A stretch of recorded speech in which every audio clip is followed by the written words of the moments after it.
All right, welcome back. We've got Brogue Leader, aka Joel, with us once again, and he is here to discuss the neutral corporation cards here. There's 5 of them. Go ahead, we'll come back and do the 3 runner ones on a later video, but right now let's get right into it. We've already went through all the other corporation cards, so this is just some of those neutrals that can help you pad out your deck and hopefully give you maybe a little buff. Let's talk about Executive Retreat. For me, I haven't done anything with Executive Retreat yet, so once again, I'm going to turn this one over to you, and you tell me, is it good now, which I think the answer is probably no, and is it ever good? Executive Retreat is an interesting one because it is technically the cornerstone of one of the strongest decks ever built, but only technically, on the technicality that the deck was named after it, but you never score it. Uh, there's a Gagarin deck called Hot Tubs, which was a very, very, very fast kill combo deck, which included Executive Retreat, basically just to make up the agenda points, and for no other reason. And they called it Hot Tubs because it's got some people in a hot tub in it. Wow. That's it. So Executive Retreat is overrepresented in extremely competitive decks, considering that it's not very good.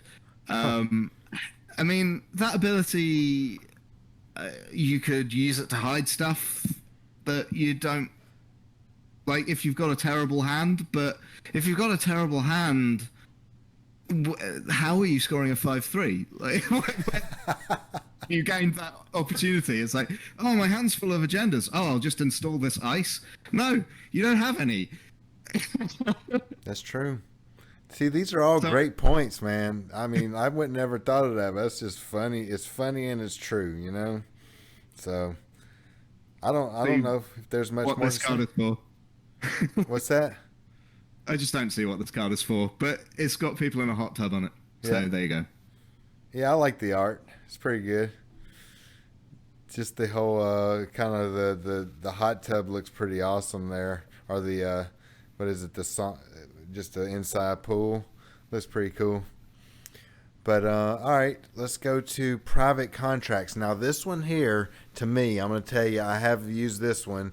I really feel like at this point, especially in the card pool, it's a really good one for some of those corps that are lacking in money, just to add some more money cards in to their into their decks.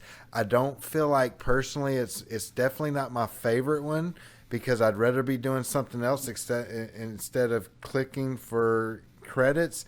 But I do find myself clicking for credits a decent amount in a HB deck. So clicking for 2 is obviously better than clicking for 1, and it's got a really high trash cost, which normally doesn't end up happening, right? And so you're pretty much good to be able to click for 2 instead of 1 for a little bit.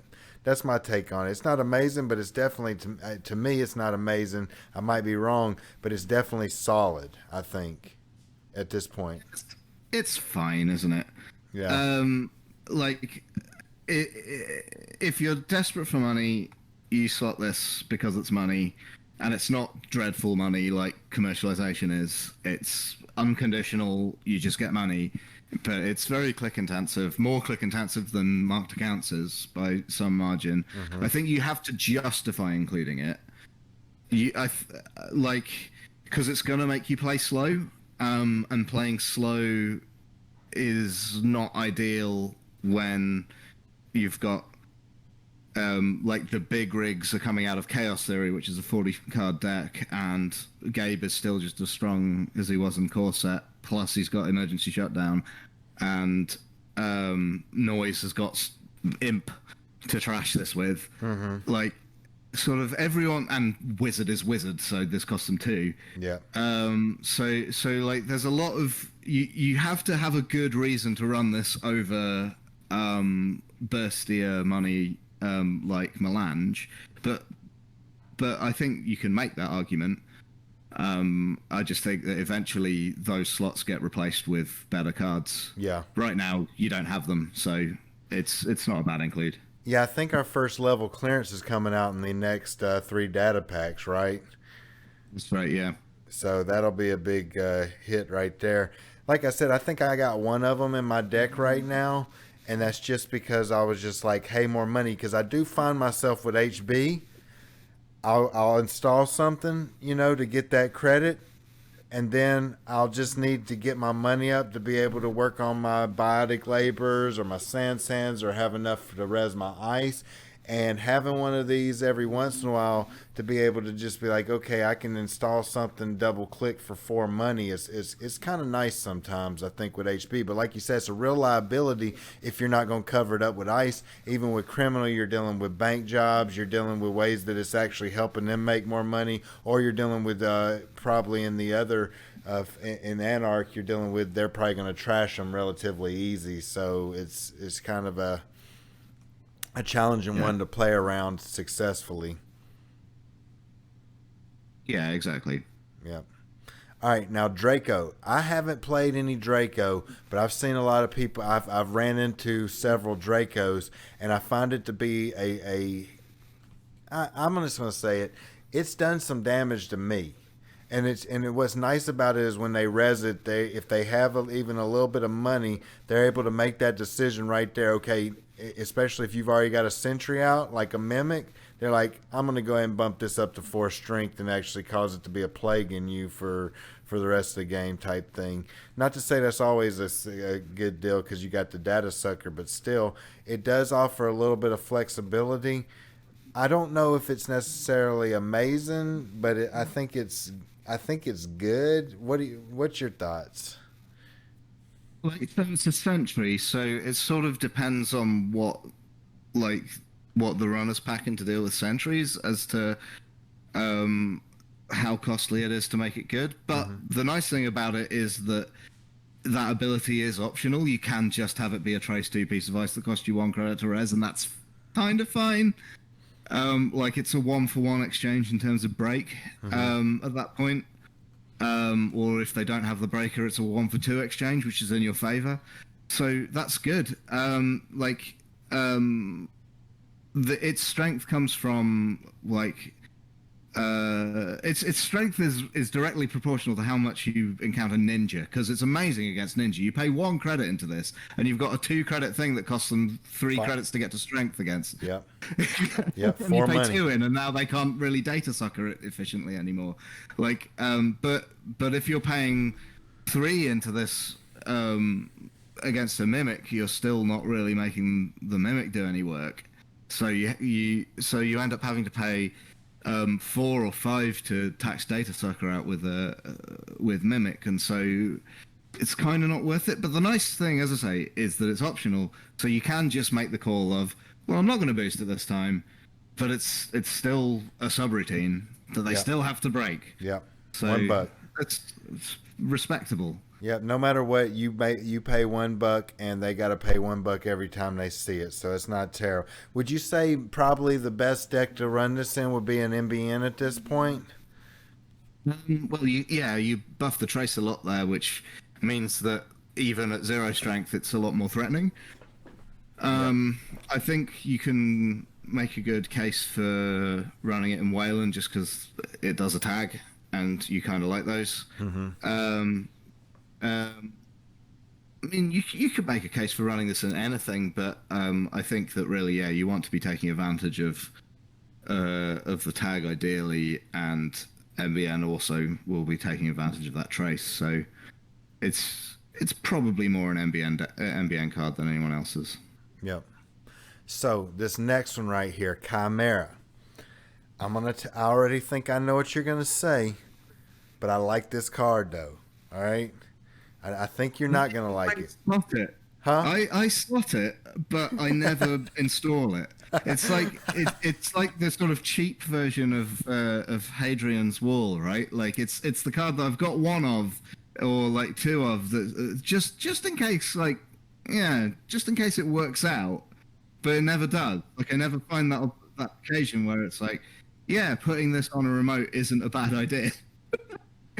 See, I think it is though, and it's worked out really well for Still me. an early game. Yeah, like it's such good rush ice because it just says you just get to say, well, it doesn't matter what breaker you install to deal with it, you need all three. Yeah, But the issue is that they could just run it loads, yeah, and all it does is run the run. So it's a bit like Snowflake in that respect. it is. But it's not half as bad as Snowflake. I think Chimera is a respectable card that you can include and stuff. So let me just rebut right here, right? I'm with you on all this. So the one thing I've learned from using this card, and this will be educational for those who are on the fence here, when you can get yourself in a position where the runner can pretty much tax you for 2 credits every turn. They'll just run it. All it does is in the run, so they're just going to keep on making you pay 2. So you want to use this one for something to where either you're good for it just holding them off of HQ because it's the only one you got for the first turn or something until you get something else, or you want to put it on a remote where you're ready to pretty much put an agenda in there for 1 turn and need it to do its job for that 1 turn, right? That's the way I look at it. You got to be kind of smart about placing it. If you put it to where you're hoping that it can protect something for multiple turns, it's going to become a hefty price for you. So it definitely takes a little bit of thought process about your placement. But again, you're pretty much dealing with them. They have to get all 3 ice out, or they've got to fem it, which I don't think anybody's going to fem it hardly. Yeah, They got to that'd be a parasite it. Parasite it's a good move, but at least they wasted a parasite on it, in my estimate. I appreciate that. They can inside job it, which okay, I'm good with that. And then it's cheap, so you can throw another. You don't have to res it. What's that?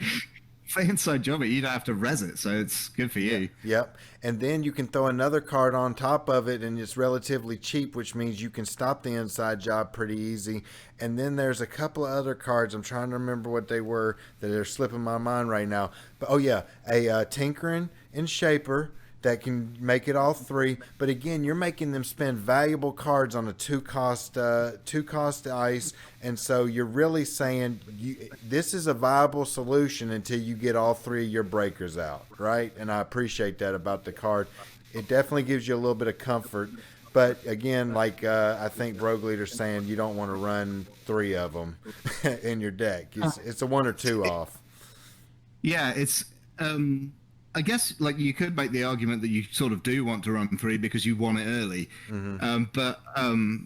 but yeah, then you end up with just dead draws. I think it's good ice that's really good for early rush plays. Like Wayland definitely slots this. I've got 1 or 2 in my HB, but as I say, I've never, like in all the times I've played this deck, I've never installed this card. Yeah. It's always sat in HQ going, it's not really the time, and then got discarded later. I'm running 2 of them, and I honestly somehow get them almost every game, and I install them almost every game, and they help me out for like at least 1 stop almost every game. So I have a slightly different experience than you, but it's still definitely one of those things where it is a dead draw once you get to a certain place in the game, and so That's fine. Like you should be proactively drawing anyway, which means you're probably going to be discarding cards anyway. So a dead draw doesn't matter that much. Like obviously you'd prefer it to be a card you could play, but like you can just carry on drawing and it's fine. Like yeah, I like Chimera. I think it's like respectable rush ice, which you just have to like be careful about how you use it because the runner can turn it into a liability. Yep. All right, last card here for today. We got Freelancer. So Freelancer, this is one I've never really used much. It looks okay. You know what would make this card even better if they said couldn't be prevented, right? Because you got cards that prevent resources. Don't you have cards that well, I guess eventually, right? Do we? Yeah, I don't think we do yet. No, You will we though. don't have Fall Guy yet. No, but yeah, eventually we will. That would make it. I don't know much about this card. I'm assuming from what I see with it, like in me thinking through it, I don't think it is that good of a card, right? What's But it for? Like, yeah, what are you trashing? Because so the thing is like it's conditional on tags. So, like, you're not going to be slotting an operation that's conditional on tags unless you're planning on proactively tagging. Because, like, what's the point of wasting deck slots on, well, what if my opponent takes a tag? Yeah. Like, what if they don't shake the siphon tags? They will. So you're relying on this with, like, in the context of something like C-Source. And C-Source can enable a kill, and this can't enable that kill more. C-Source can enable landing more tags with Big Brother in a complicated 3-card combo involving closed accounts so that you can psychographics things. This doesn't really help with that either. What resources are you trashing with this? Like, a crash space... Like, if there's 2 crash spaces, this is worth more than a Scorched Earth. Yeah. But who's using crash spaces as now that meat damage out. defense? Look at that card that's right next to it in this image. Yep. Yep. No, for sure. I mean, it totally. And then if you're dealing with decoys, then they're going to prevent the tag anyway. So the thing is, not just that, but when runners do like to float some tags in HB sometimes, so this would be a good trick. But however, they usually look at their resources and say, "I'm good to lose those," right? Which means you've barely hurt the runner at all. Even if they do give you the chance to trash 2 resources, like the other day, I'm running a Shaper deck with Personal Workshop, and I realized there's a chance they could C-source me, and I said, I need to get these cards off of this Personal Workshop if I'm gonna end my turn, right? That was a decision I made. Yeah. Now, if you trash Personal Workshop, big deal. You know, so it's just one of those things that any good runner is going to look at their resources if they're even close to possibly floating a tag, right? So I think Personal Workshop is a good example there, because, like, you absolutely could totally blow out a Shaper with Freelancer. But what has Freelancer actually given you there? It's given you a spare click, and it's saved you 4 credits. But if you're trashing a runner's entire rig hosted on Personal Workshop, or, like, their entire economy built around Aesop's Pawn Shop, like, that's worth 4 credits and 2 clicks. You don't need to play Freelancer to do that. It just doesn't come up enough, right? It's not something like, if I knew I was going to do that every game, I'd run 3 of these bad boys. But the bottom line is I don't do that, but like maybe 1 every 10 games, if that. You know what I'm saying? So it's like, yeah. And if you are doing it, it probably means you're not playing. If you are doing something like that, it probably means you're not playing the top competition, because nobody at the top is going to really let that happen to them hardly ever, right? So then you're playing to not beat the best players with a card like this, right? That's exactly right. Yeah. So anyway, I think we've beat a dead horse on the Corp side at this point.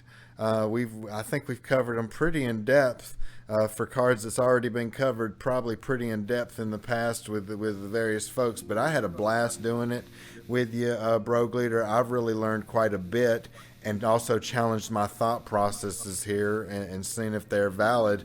And so I've really enjoyed it, and I hope it's beneficial to others. And I'm excited to get into the runners with you as well. So thanks for doing this. Anything else you want to say before we get off here? Nah, not really. I'm looking forward to doing the runner cards. Yep. All right. Thanks again, and we'll catch y'all in the near future.